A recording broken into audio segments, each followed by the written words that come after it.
This is Dr. Karen, and you are listening to the Facto Leaders podcast on the B Podcast Network, where I share up-to-date, evidence-based practices, my own experiences, and guest interviews designed to help pediatric therapists, educators, and aspiring school leaders design services that support social, emotional, and academic growth and set kids up for success in adulthood. Whether you want to learn effective strategies for your therapy session or classroom, be an influential leader on your team, or find creative ways to use your skills to advance in your career, I've got you covered.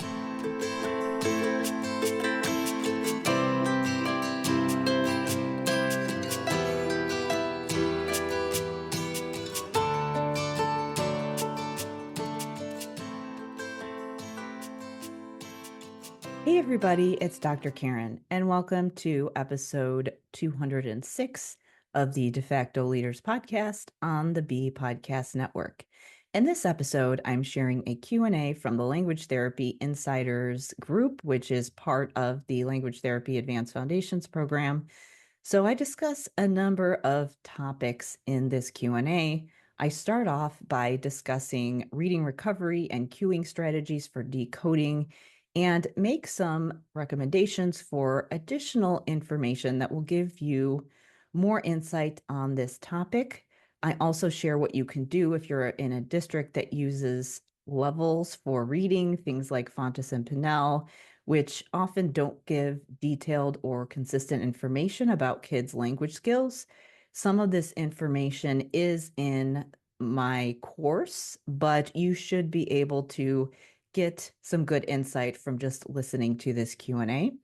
I also discuss some additional commentary on the Matthew effect. This is something that I cover in Language Therapy Advanced Foundations.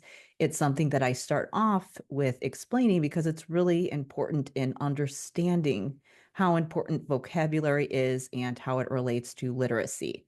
Finally, I discuss the role of executive dysfunction and mental health, and I share a guide that is actually freely available that dives into this topic further and what clinicians can do to support executive functioning in schools. So when it comes to executive functioning, there's obviously a component of what am I actually doing when students are in front of me in my therapy sessions, but there's also the component of how do I work with the whole team. So actually that guide you can get at drkarendudek-brannan.com/EF schools. I also share some resources that you can use to talk to your school teams about literacy as well as deepen your understanding. So be sure to check the show notes for all of those resources. And then finally, if you want to learn more about Language Therapy Advanced Foundations, my program that gives speech pathologists and other professionals working on language a framework for language therapy using components that support vocabulary such as phonology, morphology, orthography, semantics, and syntax. So you can learn more about the program at drkarenspeech.com/language therapy. Now I hope you enjoy this Q&A on literacy as well as supporting students' mental health.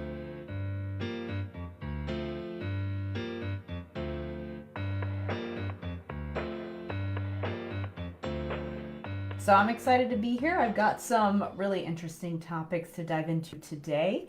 I will take a peek at member questions, but since everybody has been on break, it has been a little quieter this month, but I do know that we've got some new members that have come in this past week or so. So let me just, okay, I'm just going to keep my window open over here so I can see if there's any comments. So for those of you who are brand new, how these Q&As work is that I just provide some additional context about some topics or questions that might help you to better implement the strategies that I teach in the program. So this is where you, if you have questions about implementation, if you've tried some of the strategies and you have had some questions come up with your students as you've tried to implement them, which is totally normal and expected, then this is where you can get some additional support talking through specific clinical cases or additional strategies, any other questions that come up that are going to help you to fully implement this process. So obviously, most of these topics are going to surround language and literacy because that's really what we focus on in this program in Language Therapy Advanced Foundation. So really supporting what you do in language therapy. But obviously, there's going to be some additional topics that come up that are sort of related, additional questions that come up as well. So with that, we'll go ahead and get started. So hold on, just going to grab some water really quick. Okay, so something that's been really getting shared a lot in a lot of the literacy groups and the speech pathology groups lately is the podcast Sold a Story. So I definitely wanted to talk about that tonight because this is something that is, a topic that is near and dear to me. This is something that I did a lot of work in as far as, within my doctoral work. It's also a lot of the challenges that were mentioned, some of the frustrations of the parents in the Sold a Story podcast, as well as some of the practitioners, that was really something that I experienced firsthand when I was in the schools. So something that I definitely resonated with and something that I think is just really important. I think that it's really important that we get information out there, get accurate information out there as far as the science behind how we learn to read, so that the people who are responsible for teaching kids to read and support literacy skills, so teachers, SLPs, reading specialists, any other practitioners who are responsible for evaluating kids, psychologists, again, anybody who is responsible for that needs to know this information. So if you're not familiar with Sold a Story, it is a podcast that basically gets into the whole story of the reading recovery program. And really kind of the narrative is really surrounding the fact that this program and a lot of these strategies are actually ineffective, and there's not a lot of science to back them up.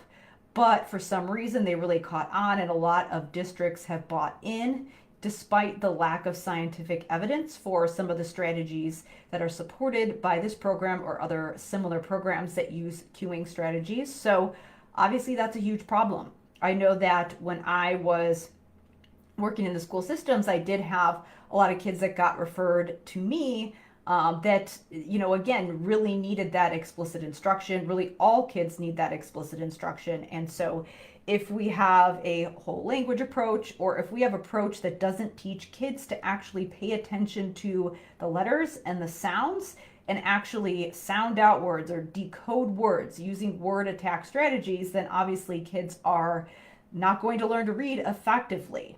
So I'm going to give you kind of the quick and dirty synopsis of some of the topics that were discussed in Sold a Story. I will link to that podcast below this video. I'm actually going to link to another presentation that I recently watched on the same topic that I actually watched on speechpathology.com by a presenter named Angie Neal. It was fantastic. She gave some really great suggestions for just, what the research actually says when it comes to how kids learn to read, and just also what you can do if you're in a district that is not using those strategies, and just how you can start to make some changes and advocate and, start really chipping away at that, because it can be very difficult to make a change when, there's been a lot of money invested in some particular approach. So I'll talk about Sold a Story first. So again, highly recommend listening to it. It's very bingeable. I listened to it all in a weekend. I think it's maybe 5 or 6 episodes. Very easy to listen to. Fantastic journalism, very, very well put together production as far as just, being engaging and also sharing accurate information. But basically, the person who did the podcast just told the story of how it originated and some of the problems. So basically, the issue is that a lot of the strategies being used are supposedly the narrative that was, sold. Again, the story that was sold was that there are certain ways that effective readers read, certain things that effective readers do when they're reading. So things like, looking at the picture, using different cues, like looking at the first letter and kind of guessing what the word is, guessing from the context what the word might be. So using different cues like that to actually, quote, read the words, those are some of the strategies that the, approach was based on. And those aren't actually reading, they're guessing. And those are actually, when you look at the research, those are what poor readers do, because they can't use the letters to actually decode the words. Good readers actually use the print symbols to figure out what words mean. So that means that, if you think about this, if you think about, okay, could kids actually read if you took away those other cues? For example, if you took away a picture of something, if you took away the context in the sentence, can they actually read the word? A good reader would be able to just read one word at a time because they can use those print symbols to figure out what the word is. And so, again, the good reader is going to look at the sounds or look at the letters, think about the sounds, put them together, and then make meaning from those print symbols. A poor reader is going to look everywhere else but the place that they should to try to find additional information to guess.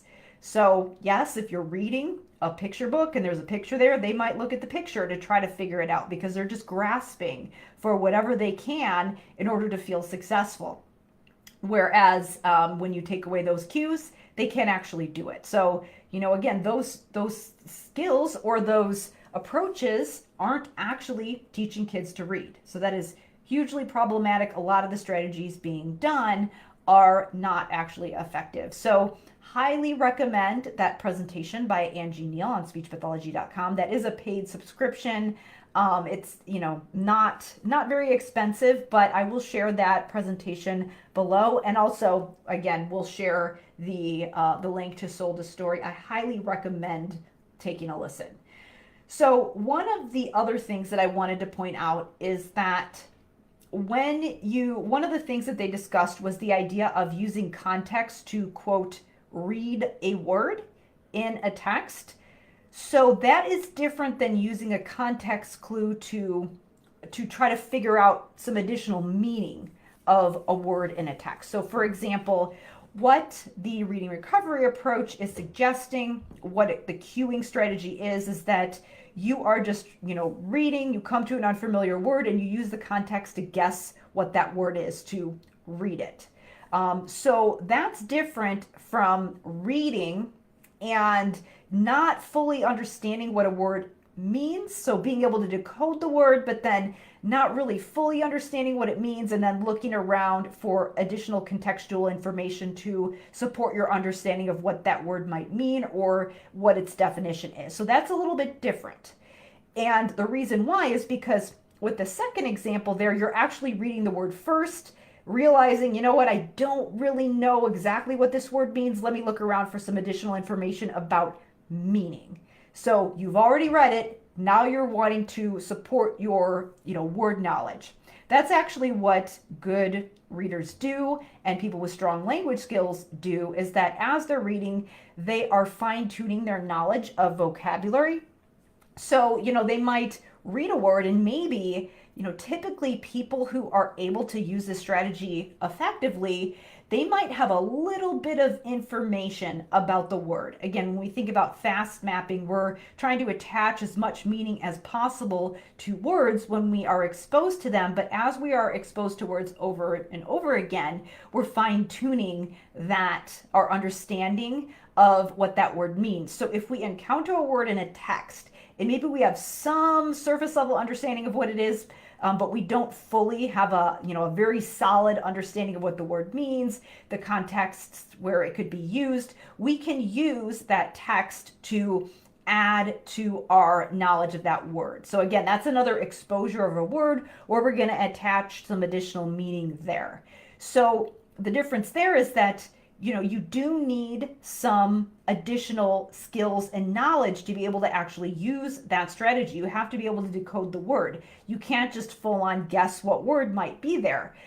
Because again, typically students who are struggling with that don't have the language skills to be able to infer. And again, they might not actually have enough context there to actually guess what that word means.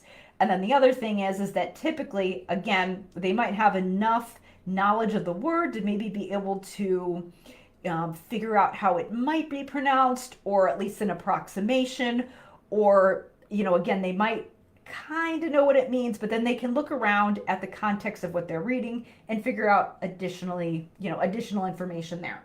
So that's the difference there. Guessing from context using the cueing approach, and then using context clues to facilitate word learning. Those are two very different things, because the second one is that you're actually utilizing your language skills to just add to the information that's already there, versus the other one is just guessing and not necessarily teaching those prerequisite skills.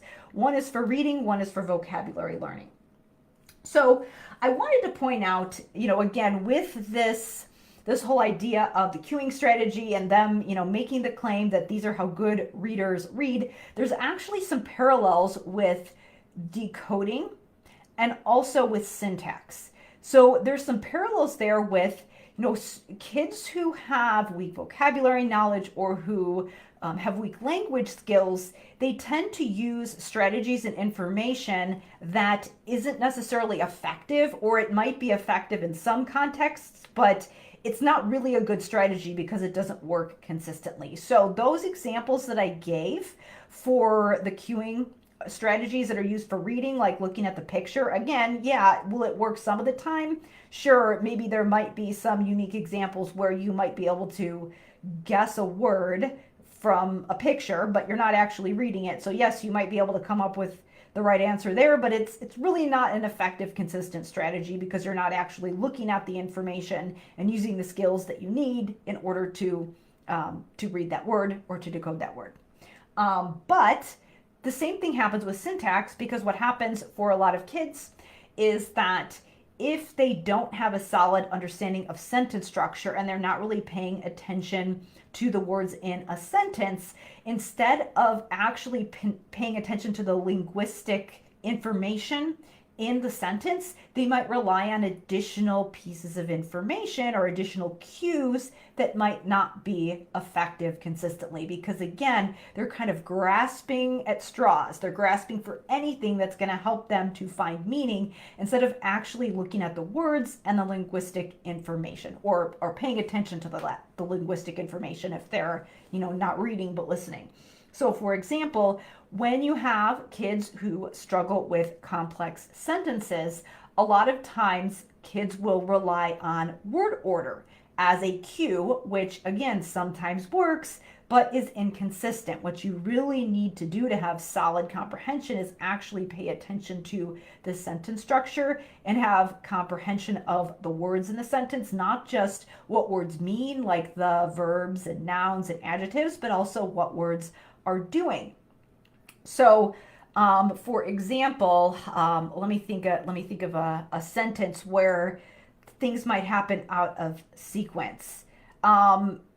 We might say something like, before we went to the store, we ate dinner. So in that particular sentence, the sequence of events happened in reverse to the word order. So actually the thing that happened first was that we ate dinner. We went to the store afterwards, but because I used subordination there, you actually had to pay attention to the words in the sentence and the additional meaning that those words were giving you in order to interpret the order of events. So again, subordination, when we're using subordinate conjunctions, that gives you additional information about what's going on. So when we use a temporal conjunction like before, that gives you information about sequence. You can't just rely on the order that I said things. You have to actually pay attention to the words in the sentence. So that's another example of why we actually need to teach kids to look at the actual linguistic information. So if we're talking about decoding, we need to pay attention to the spelling patterns, the sounds that go with them, the letter sound associations. And if we are wanting kids to improve things like, their ability to process different sentence structures, we actually have to directly teach them to pay attention to those things.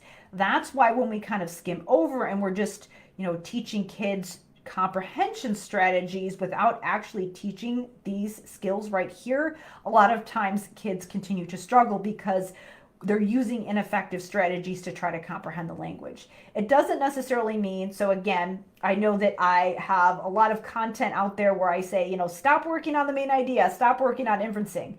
I actually do think those things are very important, but in order for those things to be done effectively and for kids to be able to do those skills, we need to teach these prerequisite skills.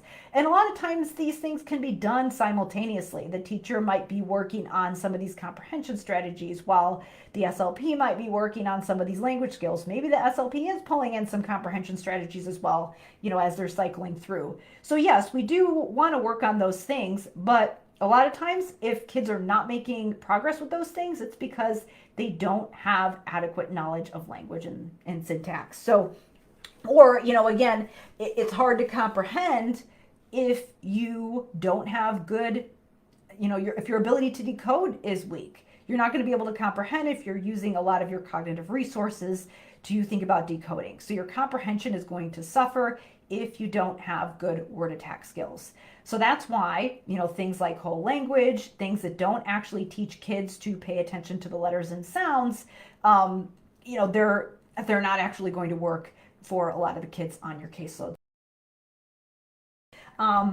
One of the things that I did want to mention is that I did check over my SPOT framework guide that comes with Language Therapy Advanced Foundations, because I know that when I wrote that guide, I was using some examples of data that I was using, just to give you some context about some examples of academic data that you could report on your IEPs. And one of the things that I mentioned, and some of my resources, are Fountas and Pinnell levels. So again, if you listen to Soul of the Story, you'll see that there's a lot of issues with those two authors. They were big proponents of some of the approaches that I mentioned that are not effective. And so, again, those were some of the reading levels that were being used in my district at the time. And so I gave those as examples of information that you can share when you're just, reporting information. The meaning, again, the reason that I mention that is because a lot of times that's just, if that's something that's being done in your district, that might be a piece of information that you're expected to know. But what I also recommended that you do is do other things, because you want to get information about student performance with their writing samples, their reading comprehension assessments. So things that actually give you an insight into the skills that students are and aren't able to do, because the problem with reading levels is that they don't give you that information. So I guess what I would say now, looking back, because it has been a while since I originally recorded some of those videos and, again, created the SPOT framework guide. I did review the SPOT guide and I didn't mention any Fountas and Pinnell levels there, but if you have Language Therapy Advanced Foundations Extended, I do mention those as something that districts might want as far as a piece of data. So here is where, again, I was frustrated with the lack of information at the time that reading levels actually gave, because again, they don't necessarily tell you what spelling patterns kids are able to understand. They don't necessarily tell you some of those language skills and give you very detailed information about what skills kids have. And then we also know that there's some inconsistency with the reading levels, as far as the accuracy, if they actually mean anything. So I was frustrated with that at the time, but the reason that I put them in there is because it was something that was expected of me. So where I would sit with that now is that if you are in a district that does reading levels, I guess the question is, should you actually put that information in if you're just trying to come up with, a bunch of pieces of information to describe how your student is functioning? If you want some additional academic data that you can report on your present levels, should you report the reading levels? I guess you could. But what I would say is that if you are going to report that because your district wants you to do it, I would make sure that you also report the other information that's actually going to, give you, meaningful information about where your student is functioning. So if you're somewhere where they want you to do that, you can go ahead and report it, but just know that it's just not going to give you, that there might be some issues with the accuracy and with what that level actually means, and that you want to supplement that with information that actually is meaningful. So that's what I would add there, just to kind of give you some context about why I originally recorded and shared the information that I did, because again, it's something that a lot of us are expected to do, and something that we're expected to know, and we're trying to think about where kids are from a reading level perspective. So it is something that you need to be aware of, but you also need to be aware that it might not be giving you the most accurate information. Yes, you might have to report it, but you probably should also be reporting information that is meaningful. And if you don't have to report it, then I would, that's definitely something you could leave out, and you could focus more on information that gives you, descriptive information about, vocabulary and language skills. And, and you might have access to other academic data and assessments that the teachers are doing that are going to give you much more meaningful information. So, if you're in a place where you don't necessarily have to report that, I would say, totally fine to leave it off, even though that's something that I mentioned at the time, because that was something that I think a lot of us were, being asked to pay attention to at the time. I would say that if you can, focus on the stuff that actually means something, I would definitely encourage that, and encourage you to spread awareness about that as well, if people are open to listening to it in your district. So I wanted to mention that. And again, that is in Module 7.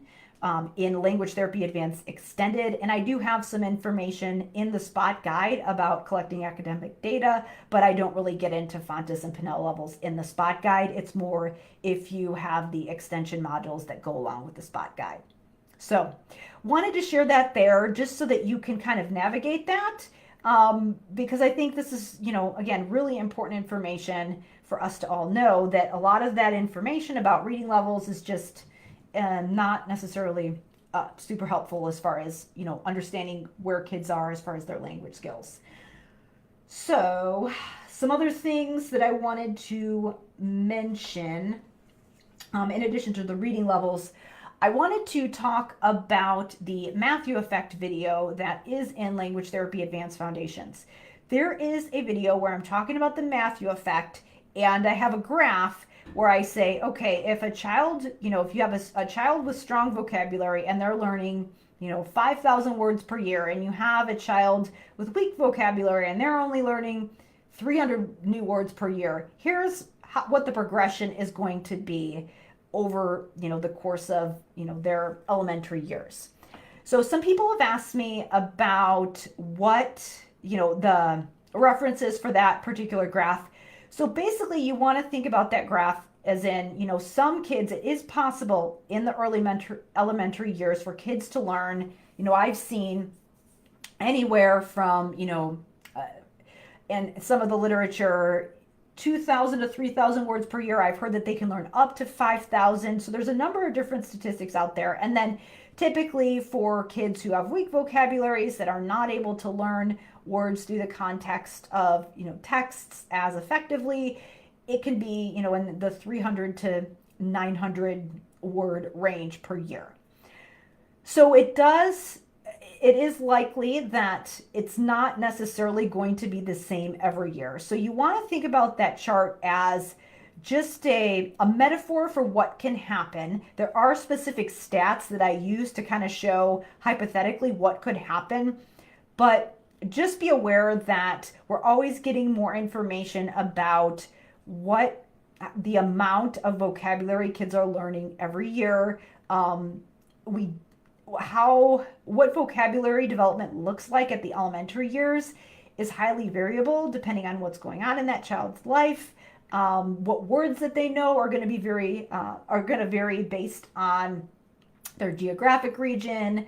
Again, their how well they're able to read, all of those types of things. So yes, it is hard to say like child A is going to learn progress like this, child B is going to progress like this, kind of like I did metaphorically speaking in that video. So I just wanted you to be aware of that. The main thing is that we know, regardless of how it might look on a graph, we know that some kids are going to learn vocabulary at a much at a much slower rate than others. And the important thing that we need to know as practitioners is how to support it.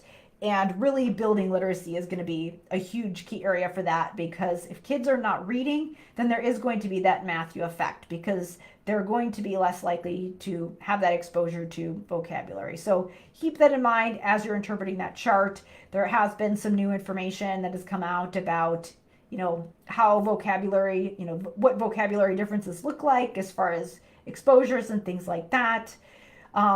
But we know that Matthew effect still exists. So that's the main takeaway there. Okay. I think those are the main things that I wanted to cover today, to just kind of touch on that vocabulary video, and also to talk about Sold a Story. So once I sign off, I will share some of those links below this video. But what I wanted to mention for you is a brand new resource that I just created. It is an executive functioning implementation guide. So the reason that I created this is because I've really been diving into a lot of the information about behavior and mental health recently. So obviously you may have seen some different statistics out there about, childhood anxiety and depression rising. And I wanted to spread some awareness around this because I think that as SLPs and just as clinicians in general, we play a bigger role in this than we might realize. And I think that, this is definitely on the radar for a lot of school leaders, the behavior, the mental health, especially after the pandemic. But honestly, it was, this was an issue before the pandemic. The pandemic just, made it more prevalent and got it on people's radar even more. The thing is that a lot of these issues, when you have kids who have executive functioning issues, a lot of times their anxiety is actually tied to executive functioning issues, not necessarily anxiety as the root cause. And I'm not saying that there aren't kids who have anxiety and ADHD or anxiety and executive dysfunction, but I think that people don't necessarily realize how much executive function can actually cause anxiety if it's not a skill that is strong. So I wanted to create a guide that would walk through this relationship. And in this guide, I have linked to some great resources on the relationship between mental health and executive functioning, and why this is actually something that can be the root cause of anxiety for a lot of kids, and why supporting executive functioning is actually something that can help make kids more resilient, make them more adaptable, and actually reduce their anxiety because they're more prepared, they're more resilient, they're able to engage in tasks that are challenging to them, and they're better able to be prepared and kind of visualize the future. A lot of times when kids are not able to visualize themselves being successful, or at least just estimate how long something will take, figure out a game plan for making something happen, they're going to get nervous because they don't feel confident. And then a lot of times they'll avoid those things that they don't like to do because they're hard or they feel uncomfortable, but that actually increases their anxiety. And with a lot of the interventions out there, we're doing the exact opposite of what kids need. So I'm going to share that executive functioning implementation guide, and what it shares is the relationship between mental health, executive functioning, why anxiety and executive dysfunction can go hand in hand. I also address some of the common things that are being done to address behavior, social skills issues, and mental health, and why a lot of the things are either ineffective or incomplete. One of the things that I address is talk therapy. So obviously, I'm not saying that talk therapy never works, but if the root cause of a child's anxiety is an executive functioning issue, they need executive functioning support. The talk therapy is not necessarily going to address that issue unless they have something else that they need to work on in talk therapy. And it depends on the age of the child as well. So that's kind of the go-to strategy for anxiety and what people kind of assume is a solution. I've actually had some school leaders say, you know what, I'm really concerned, there's so many mental health needs after the pandemic and we don't have enough counselors. Counselors can actually play a pretty important role in that process of facilitating executive functioning, but it doesn't necessarily always need to just look like them pulling a student out separately in a session. Not saying that that is not part of the process at all. It's just that a lot of times that's our go-to, and then we stop there and we don't think about all these other things that need to be happening. So when it comes to SLPs, a lot of times we might be involved in that process if we are working with kids who have what's categorized as pragmatic language issues, social skills issues. That's another thing where, again, the common go-to strategy would be things like social skills groups, which, again, if it's an executive functioning issue, an adult-led social skills group is not going to be very effective. We're going to need to address it in a different way. So I talk about some of those things in this executive functioning guide. And the really big takeaway here is that I talk about the roles of all the different people in the process. I give you kind of a high level view of what everybody can be doing to support executive functioning in the school and why it's important, as well as why you as a clinician can really take on a leadership role with making some of these changes in your school, even if you're not a school administrator. So I'm going to link to that resource below. So thank you so much, everybody, for listening. And I hope to see you all in the group, and let me know if you have any additional questions.